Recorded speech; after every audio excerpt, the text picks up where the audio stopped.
Hey everybody, you don't know me, I don't know you, but I usually do VGA highlights and I make reviews of music because I'm a simpleton, video game music and orchestral music for video games and movies and a whole bunch of stuff, but none of that really matters right now because right now I'm having a panic attack because one of my favorite games of all time, Beyond Good and Evil, has just been announced that Beyond Good and Evil is getting a sequel with Beyond Good and Evil 2.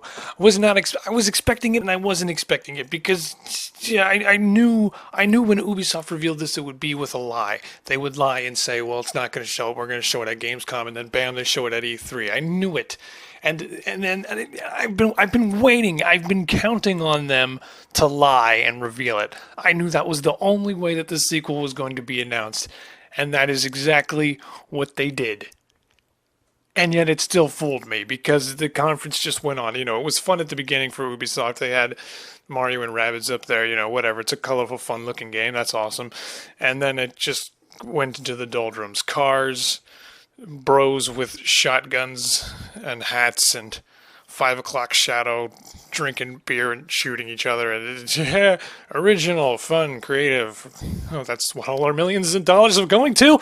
But no, then we got Beyond Good and Evil 2, which is here and it's a reality, and I'm not exactly sure what to think at this moment. And so I just thought I'd do this video completely unscripted, completely unedited, because I just found out about this.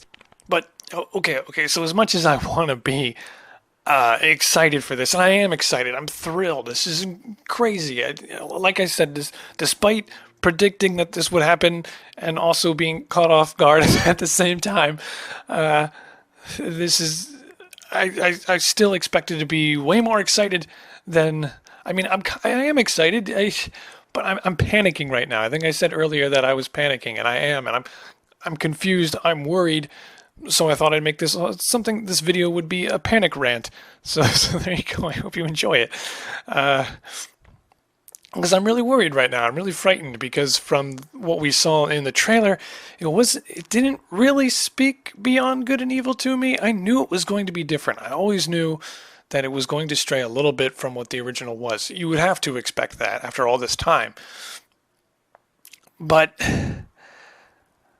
all the swearing, it seemed to have a bit more grittiness there. There was still a lot of fun, but it didn't seem as friendly and innocent as the original Beyond Good and Evil was. I don't know if those are specifically the words I want to use, but Beyond Good and Evil was much lighter in tone. It was like a sort of heavy PG, maybe very light PG-13 type of movie in terms of content. But I just loved the original Beyond Good and Evil so much. Like I said, my favorite game of all time, tied with Virtue's Last Reward, if you count that as a game. It's more of a story-based, very text-heavy game. But either way, it's still Beyond Good and Evil is still my favorite game of all time, and I might just have to make a video for it because a lot of people who play it or just see it and they're like, well, what's so amazing about it? It looks like an okay game. It looks like it was a legitimate good time, but what makes it extraordinary or amazing? And it's not exactly a game that everyone will pop in and be like, oh, I'm so blown away. And that's actually what's particularly special about the original game, is that not everyone is going to be completely blown away by it. It's just going to be certain people like me who just completely fell in love with it over time. The photography, the whole premise of the game of uncovering this governmental conspiracy, and the story was very simple, but it was the way the story was told and your interactions with it and the world and how pretty and beautiful and original all the designs were, and it just kind of had something of a storybook design where you could have this serious story but at the same time have a anthropomorphic cow as your bartender. Why not? But this second game, a lot of swearing, a lot of some suggestive themes, as the ESRB likes to label it as sometimes. And that's okay, but they kind of went overboard with it, and I'm not sure if it's maybe just a French Canadian thing. Maybe they like the F word. I don't know. But it concerns me because it was just a trailer. Maybe it won't be laced throughout the whole game or something, or maybe it's just a very overambitious way to tell us this will be somewhat different from the first game. It will have a greater dose of ruggedness or maturity to it, or however you want to put that. It kind of disappoints me just a little bit because it's almost like Beyond Good and Evil with a sort of modern day Ubisoft filter. Like you see some of the dirt and the rust in the graphics, and I just think it's kind of like if Far Cry 5 overlaid Beyond Good and Evil and made it kind of, okay, I don't know what the heck I'm talking about, but you might know where I'm coming from if you're sharing the same disappointment that I am. And I'm so thrilled and so worried at the same time. I've never really felt like this for anything before. It's weird. I'm really not a person who gets involved in a lot of fandoms like, oh, here's the latest superhero or sci-fi flick or the latest hit music track. I don't care. I don't care about most things in general. There are several things like every person, but it takes a lot. And Beyond Good and Evil was just so original and just so in its own world. I'm gonna have to do a video on it because there's just no way I'm gonna have time to put out all my thoughts on it. I need a proper video to do that. So if anyone wants that, I might be making it anyway. It'll get one view, but it'll be from me. But it'll be a video I might just have to do. So I don't know how long this video is going to go, but the website is up. And okay, I haven't even gotten to the biggest parts. No, Jade, this is a prequel. This is a sequel. That's a prequel. Literally, it's Beyond Good and Evil 2, but it's a prequel. What? And the 2 is really small. It's almost like, look at that 2. Look at that 2 right there. It's almost like they didn't want to, they knew they couldn't think of anything else. Oh, Beyond Good and Evil 2, but let's just put the 2 in the corner there because I'm not really sure. So there it is. And of course, if you click on the go to Team Space Monkey thing, it's going to crash. It's not going to load completely, or it'll just stop because too many people are checking it out right now. Join the Space Monkey program and take part in the adventure of developing Beyond Good and Evil 2. What does that even mean? Participate, inspire, play through the Space Monkey program. This sounds like a program I was always destined to be in. We are inviting passionate and engaged members of the community to participate. Read more. Now that you've gotten your first look at Beyond Good and Evil 2, we'd like to know what you think. Oh no. I kind of feel bad for Michael Ancel too. That's how you pronounce his name, because I remember him talking about how he was just always very confused, kind of found it a very complicated process to how to make a game that he could make but also please millions of consumers. The sort of, traditional artist versus consumerism conundrum that he always found himself in. And he was talking about that, I think, in reference to Beyond Good and Evil 2, to Beyond Good and Evil, to Beyond Good and Evil 2. I'm very tongue-tied, guys. I'm really sorry if anyone's, just bear with me. I'm very excited. It begins in the city of Ganesha. To quote The Simpsons, who needs the infinite passion of Ganesha when I have Brad Pitt and Nicole Kidman staring at me on People magazine with their cold, soulless dead eyes? Simpsons fans will get it. Journey to System 3 for the prequel to one of Ubisoft's most beloved games. Yeah, so Jade isn't in the game. Jade is not. We got a quick look of someone who looks like Jade, so I'm guessing it's her mother. And I completely forgot about the pic that Michael Ancel posted. Michael Ancel, I always usually pronounce his name right, and now I can't get it. That beautiful French-Canadian man. He even posted a picture showing something like a baby pig on a guy who could be Jade's father, just as a quick guess. And it had Paige the pig messing around with his hair. I think it was Paige. It looked like Paige, a young Paige who knew Jade's parents. So, I mean, I want to be excited for this because it means, even though we're not going to get to know what happens at the cliffhanger at the end of Beyond Good and Evil, this is a kind of smart way, I think, to introduce people who don't know of the series to it. Of course, they could also, who knows how long we'll have to wait in this window, so they can just go and play the original game right now. But I suppose for anyone who doesn't take advantage of that huge window of time, can still pick up what feels like the beginning of a story. I still don't know what the Space Monkey program is. Here it is. Space Monkeys crash test with the team. Through the Space Monkey program, we are inviting passionate and engaged members of the community to participate in the development of Beyond Good and Evil 2. Join all the Space Monkeys on the dev team and around the world to crash test, discuss, and inspire everything from character design to cultural influences to the flight controls on our massive star-faring vessels. We want you by our side at the earliest stages of development, and throughout production to take part in the adventure. Nox is our inspiration for the program. Like the very first space monkeys sent to pave the way for man in the 1950s, Nox is one of the thousands of human-animal hybrids created in corporate labs to serve humans in their conquest of distant solar systems in the 24th century. So does Beyond Good and Evil have a very slight connection to our world? Because I never would have expected that. Now that Nox is a free hybrid and epic tale for another day, our fearless space monkey is always up for crash testing new stuff with his crew, often with hilarious results. Co-starring Clint Eastwood. So buckle up and join us. The greatest adventures are shared ones. Space Monkey. Well, not if you're into single-player games like I am that are story-driven. So there seems like there's a story. There's some kind of help us make the game thing going on, which I get worried about that. I think certain other projects have tried that and failed miserably, so I don't know. I mean, I don't like to know about the game before it comes out. I like to know as little as possible.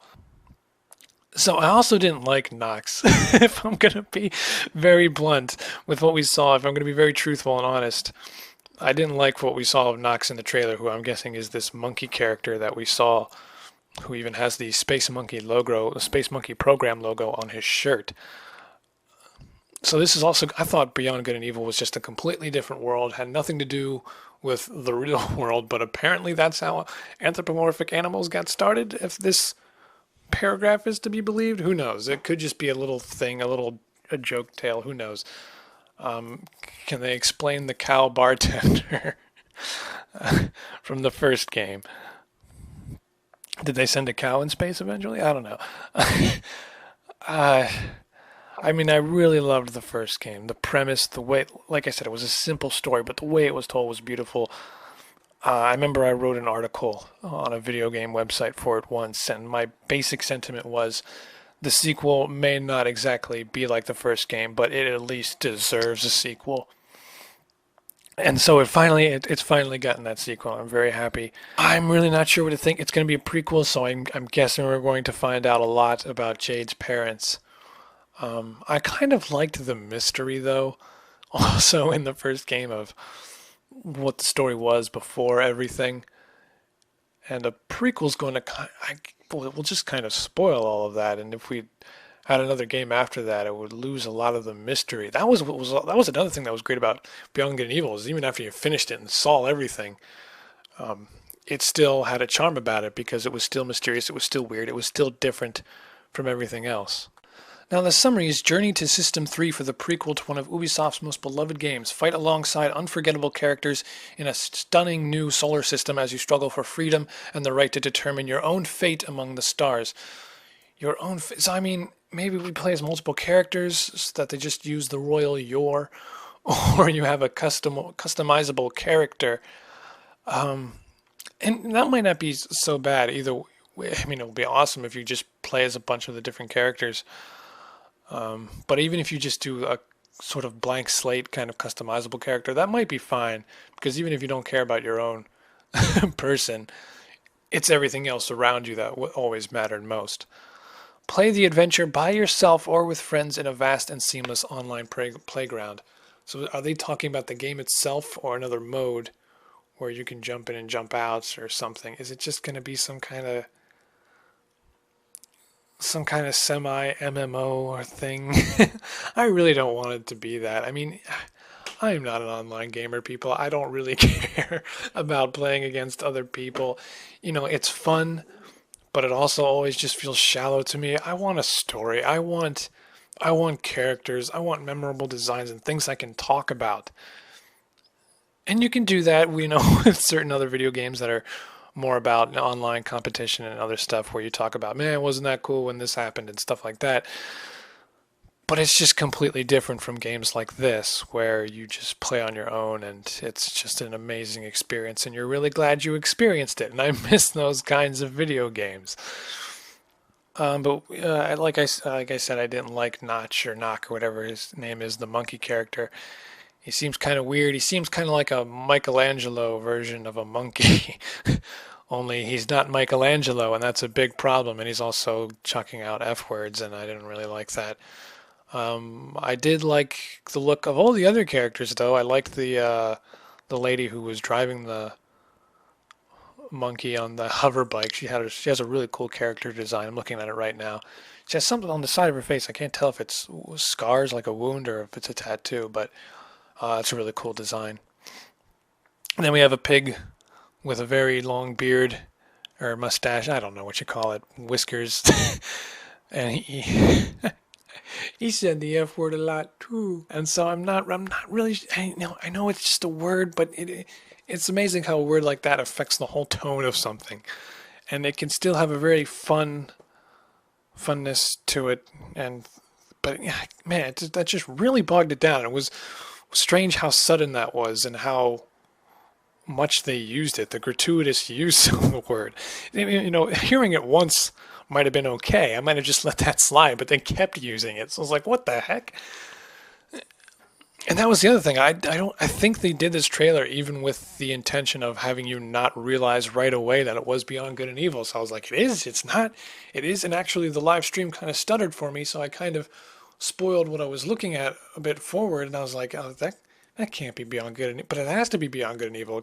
Because if it's not, then this is just some other kind of original project that looks like Beyond Good and Evil, and that's just there's no way they're doing that, and so it had to be that, and so I saw it, and I'm just not sure how to feel.